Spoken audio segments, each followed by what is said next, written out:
Back here at Catterick, our last race is a Hunter's Chase due off in a few moments, sponsored by Jumping for Fun, which is a forum open to aficionados of hunting and point to point, no doubt. Peter Wright from the forum, an aficionado of the forum, and indeed a point to point enthusiast and per se enthusiast, joins us. Welcome to you, Peter. Tell us your role overall.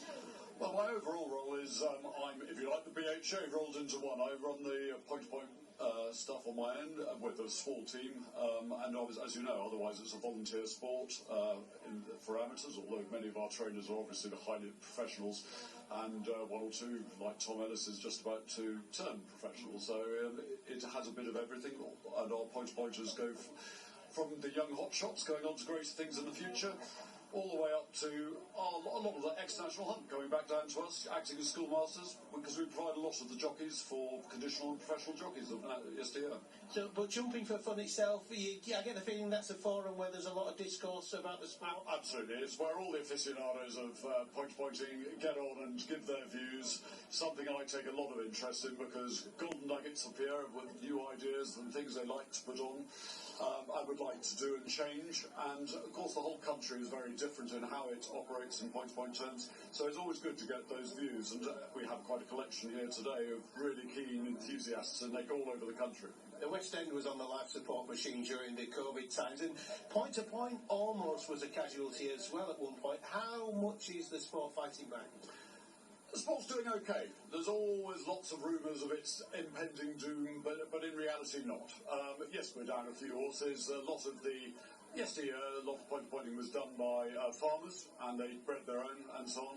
And we've changed, and it's more newcomers, enthusiasts coming in and filling the ranks. We haven't got quite as many horses or courses as yesteryear, but it's still, I think if you came along, I think we're averaging for this season 54 horses a meeting, so we're probably, National Hunt, we're quite pleased we got to 54. And the final question, I know these things are cyclical that I'm going to mention, but Irish point-to-pointing seems to be the go-to thing for a lot of the Irish trainers. How strong is English point-to-pointing in comparison to the Irish counterpart? English point-to-pointing, it still keeps its traditional ways. So the Irish point-to-pointing has become very much a nursery for their National Hunt side.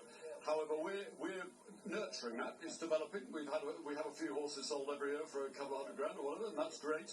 And that's good. We want to develop that further. We've still got progressive horses coming through, but at the top end, the Opens and the National Hunt, and of course the Fox Hunter, and today's Hunter's Chase, of course, which we're delighted that Fiona and Catterick have allowed us to support. We're very keen and enthusiastic. Fiona, of course, has a great horse for the possibility for the Fox Hunter next Friday. So, no, it's terrific news, and we have a bit of everything, which I hope everyone would enjoy if they come along. Final question, what's going to win your horse?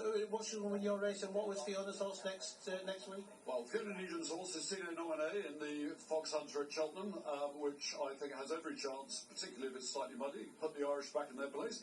And but today, I honestly don't know, but I do like Tory Graph, but it's possibly not quite muddy enough for him. Fantastic. Really nice to meet you, Peter, and good luck with it. Thank you very much indeed. Really appreciate it. Thank you. Cheers. Thanks.